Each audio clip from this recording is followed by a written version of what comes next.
Hello दोस्तों, कैसे हैं आप सभी। मैं आपका अपने YouTube channel education exam notes पर स्वागत करता हूं और आज हम करेंगे हरियाणा में लोकसभा के बारे में। हम इसमें हरियाणा के साथ साथ भारत के बारे में भी कुछ क्वेश्चन कर लेते हैं क्योंकि वो इम्पोर्टेंट है। हरियाणा में भी उनके बारे में पूछा जाता है और हरियाणा की जो 10 की 10 सीट हैं लोकसभा की उसके बारे में जान लेंगे और जो राज्य मंत्री बने हैं उनके बारे में और उनकी सीट कहाँ से बनी है और कौन सा उन्हें विभाग दिया गया, इन सब के बारे में जान लेंगे। तो वीडियो को लाइक शेयर और चैनल को सब्सक्राइब कर लेना। और इससे पहले हम एक टॉपिक कर चुके हैं जिसमें हमने हरियाणा की विधानसभा से रिलेटेड सभी क्वेश्चन कर लिए हैं, उसका लिंक डिस्क्रिप्शन बॉक्स में है।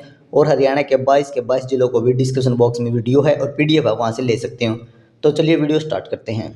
ये हमारी 30 टॉपिक वाली वीडियो है जिसमें हर रोज़ एक वीडियो कराई जाएगी और एक टॉपिक आपका कंप्लीट कर दिया जाएगा।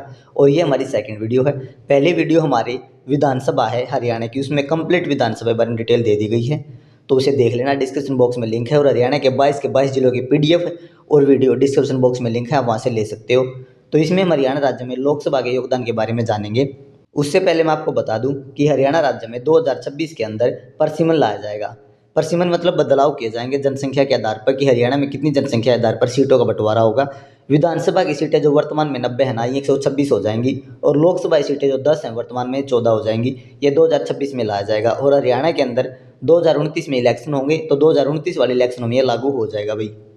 ठीक है, तो चलिए अब वीडियो स्टार्ट कर लेते हैं। भारतीय संसद के 3 अंग होते हैं जिसमें लोकसभा, राज्यसभा और राष्ट्रपति तीनों उसके अंग हैं। लेकिन सदन की बात करें तो 2 सदन है संसद के, लोकसभा और राज्यसभा। इंपॉर्टेंट पॉइंट है। अगला पॉइंट है पॉइंट नंबर 3, लोकसभा के बारे में जान लेते हैं भाई इसमें कंप्लीट डिटेलिंग में। इसका पहला पॉइंट है लोकसभा का वर्ण संविधान के आर्टिकल बोल लो, अनुच्छेद बोल लो, 79 में वर्ण किया गया है। ये भाग नंबर 5 है।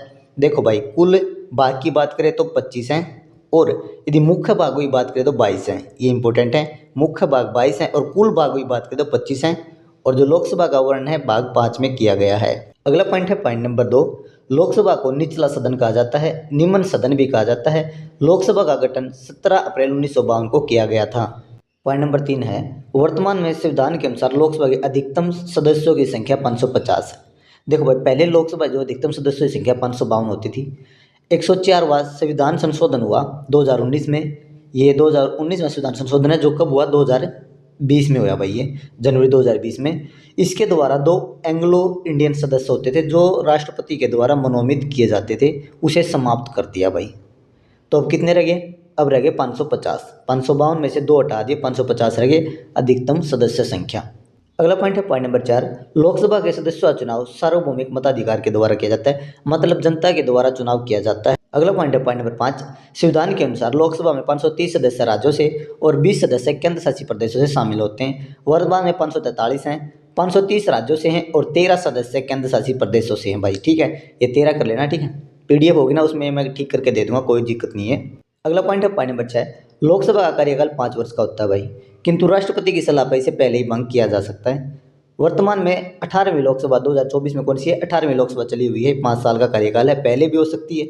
बाय द वे 5 साल का कार्यकाल 2029 तक का है। ठीक है, 18वीं लोकसभा का स्पीकर या जो बोल लो अध्यक्ष बोल लो, ओम बिरला जी हैं, दूसरी बार इन्हें चुना गया है। पॉइंट नंबर 9 है 18वीं लोकसभा में एनडीए गठबंधन की सरकार है। एनडीए गठबंधन आपने पता होगा, एक इंडिया गठबंधन था और एक एनडीए गठबंधन था भाई, जिसमें 293 सीट प्राप्त हुई हैं, जिसमें बीजेपी ने 240 सीटें प्राप्त की हैं। अगला पॉइंट है पॉइंट नंबर 10, वर्तमान में सत्ता पक्ष में यानी कि जिसने ज़्यादा वोट प्राप्त किए हैं उसके नेता नरेंद्र मोदी जी, और इसी का नेता सदन का नेता कहलाता है और इसे प्रधानमंत्री बनाया जाता है भाई। अगला पॉइंट है पॉइंट नंबर 11, वर्तमान में विपक्ष का नेता राहुल गांधी जी हैं 2024 से।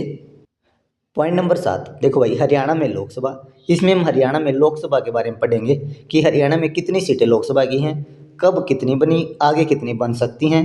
ठीक है, और कौन कौन से सांसद हैं और कितनी बार सांसद बन चुके हैं, कौन सा उनका क्षेत्र है। ठीक है, तो इसके बारे में पढ़ लेंगे। तो चलिए क्वेश्चन स्टार्ट कर लेते हैं। पहला पॉइंट है वर्तमान में हरियाणा में 10 लोकसभा सीटें हैं। 1966 में 7 थी, 1967 में 9 कर दी और 1970 में 10 सीटें कर दी और अब चेंज की जाएंगी भाई 2026 में। पॉइंट नंबर 2 है हरियाणा में लोकसभा 2 सीटें आरक्षित हैं। कौन कौन सी, अम्बाला सिटी और सिरसा, सबसे पुरानी है अम्बाला सिटी भाई।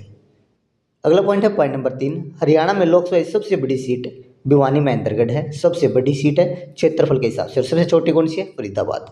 अगला पॉइंट है पॉइंट नंबर 4, जनसंख्या के आधार हरियाणा में सबसे बड़ी जो सीट है जनसंख्या आधार वो है गुरुग्राम, और जनसंख्या आधार सबसे छोटी सीट है वो है सोनीपत भाई।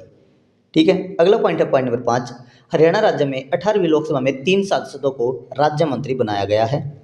अगला पॉइंट पॉइंट नंबर 6, 18वीं लोकसभा में 5 सांसद कांग्रेस से हैं और 5 सांसद बीजेपी, यानी कि 50-50 रहा भाई अब की बारी। हरियाणा में लोकसभा चुनाव छठे चरण में हुए थे, कुल 7 चरण थे, जिसमें हरियाणा छठे चरण में आया और 25 मई को यहाँ पर इलेक्शन हुए। इंपॉर्टेंट है, चरण पूछ लेता है भाई, कई बार पूछा गया तो चरण पूछ लेता है कि किस चरण में चुनाव हरियाणा में हुए। तो चलिए देखो भाई, हरियाणा के अंदर 10 सांसद हैं। हम इस वीडियो में 200 सांसदों के बारे में जान लेंगे, क्योंकि यही इंपॉर्टेंट है, यही पूछे जाएंगे कि इनका क्षेत्र कौन सा है और जो 3 राज्य मंत्री बनाए गए हैं उन्हें कौन कौन से विभाग दिए गए हैं और इनके बारे में डिटेल देख लेंगे। तो पहले स्टार्ट कर लेते हैं हम श्री मनोहर लाल खट्टर जी से। यह करनाल लोकसभा सीट है, वहाँ से ये प्रत्याशी थे और यहाँ पर इन्होंने चुनाव लड़ा। इनके बारे में कुछ डिटेल है, वे देख लीजिए। 26 अक्टूबर 2014 से 12 मार्च 2024 तक हरियाणा के मुख्यमंत्री रहे। 2 बार हरियाणा के मुख्यमंत्री बने। केंद्र सरकार में कैबिनेट मंत्री पद पर हैं। इन्हें मंत्रालय ऊर्जा और शहरी विकास मंत्रालय ने दिया गया है।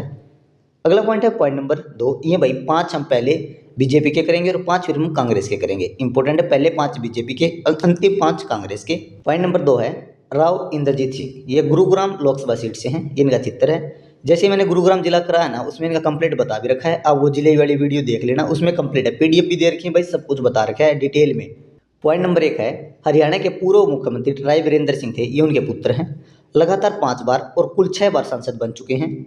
केंद्र सरकार में राज्य मंत्री पद पर हैं। सांख्यिकी और कार्यक्रम क्रियान्वयन मंत्री और संस्कृति मंत्रालय ने दिया गया है, स्वतंत्र प्रभाकर मंत्री हैं। अगला पॉइंट है पॉइंट नंबर 3, श्री कौरपाल गुर्जर, ये फरीदाबाद लोकसभा सीट इनकी। लगातार 3री बार सांसद बने हैं। केंद्र सरकार में राज्य मंत्री हैं और सहकारी मंत्रालय ने दिया गया है। तीनों पॉइंट जो तीनों कराए ना, तीनों इंपॉर्टेंट हैं और तीनों ही राज्य मंत्री हैं। अगला पॉइंट है पॉइंट नंबर 4, नवीन जिंदल, ये कुरुक्षेत्र लोकसभा सीट से हैं भाई। इनके बारे में जान लेते हैं। देखो, ओपी जिंदल यूनिवर्सिटी है, ये छत्तीसगढ़ में है। इनके कुलपति या चांसलर बोलते हैं ना, तो वे कुलपति हैं। ये Jindal steel and power limited company के अध्यक्ष हैं। इन्हीं के प्रयासों से भारतीयों को, जो पहले क्या होता था, सभी भारतीयों को झंडा फहराने का अधिकार नहीं था, जो अब घर पर या जगह पर झंडा नहीं फहरा सकते, कुछ ही ओकेजन पर और कुछ ही समय तक फहराया जाता था। इन्होंने कोर्ट केस किया और कोर्ट केस इन्होंने जीत लिया, जिसके बाद हर भारतीय को झंडा फहराने का अधिकार मिल गया। इंपॉर्टेंट है। अगला पॉइंट है पॉइंट नंबर 5, धर्मवीर सिंह, ये भिवानी महेंद्रगढ़ से हैं। 1 सीट है भाई, ये लोकसभा सीट है। पहला पॉइंट है भारतीय जनता पार्टी से संबंध रखते हैं, लगातार 3री बार चुनाव जीते हैं भाई ये। अगला पॉइंट है पॉइंट नंबर 6, कुमारी शैलजा, सिरसा लोकसभा सीट है। ये 5 बार सांसद बन चुके हैं भाई, कांग्रेस पार्टी से संबंध रखती हैं और हरियाणा के 2024 की जो है लोकसभा ना, इसमें हरियाणा से एकमात्र महिला है भाई ये सांसद। अगला पॉइंट है point number 7, Jayaprakash, Hisar Lok Sabha seat है भाई इनकी। ये इनका फोटो है और कांग्रेस पार्टी से संबंध रखते हैं। देखो, पहले हमने 5 लोकसभा के जो सदस्य हैं उनमें बीजेपी के करे, अब हम करेंगे कांग्रेस के। अगला है 8 नंबर, दीपेंद्र हुड्डा, ये रोहतक से लोकसभा सीट के अध्यक्ष हैं। देखो भाई, 5 बार सांसद बन चुके हैं। 2020 में राज्यसभा सदस्य बने थे और कांग्रेस पार्टी से संबंध रखते हैं, सभी को पता है। सबसे अधिक वोटों के अंतराल से 2024 के जो इलेक्शन हुए ना लोकसभा के, हरियाणा के अंदर सबसे अधिक वोटें प्राप्त की इसने, अंतराल से 3,45,000 वोटों के अंतराल से ये जीते। अगला पॉइंट है पॉइंट नंबर 9, सत्यपाल ब्रह्मचारी, ये सोनीपत लोकसभा सीट है भाई। ये कांग्रेस पार्टी से संबंध रखते हैं और हरियाणा में सबसे कम वोटों के अंतराल से जीते, 21,816 वोटों से। अगला पॉइंट है पॉइंट नंबर 10, वरुण चौधरी, ये अम्बाड़ा लोकसभा सीट है, ठीक है ना। और इनके बारे में डिटेल से जान लेते हैं। देखो भाई, कांग्रेस पार्टी से संबंध रखते हैं, 2019 से 2024 तक विधानसभा सदस्य रहे। और देखो भाई, ये मैंने पहले ही बताया था, फिर बता देता हूँ एक बार और, इम्पोर्टेंट है। 2026 में नया परिसीमन लाया जाएगा हरियाणा में, जिसके अनुसार हरियाणा की विधानसभा सीटों को 90 से 126 किया जाएगा और लोकसभा सीटों को 10 से 14 किया जाएगा। और इसी के साथ हमारा लोकसभा से रिलेटेड जो क्वेश्चन है वह सभी कंप्लीट होते हैं भाई। इसमें कराए गए सभी क्वेश्चन इंपॉर्टेंट हैं, जिससे बाहर एक भी क्वेश्चन नहीं आएगा। देखो भाई, सब डिटेल में करा दिया है, इससे बाहर नहीं आएगा।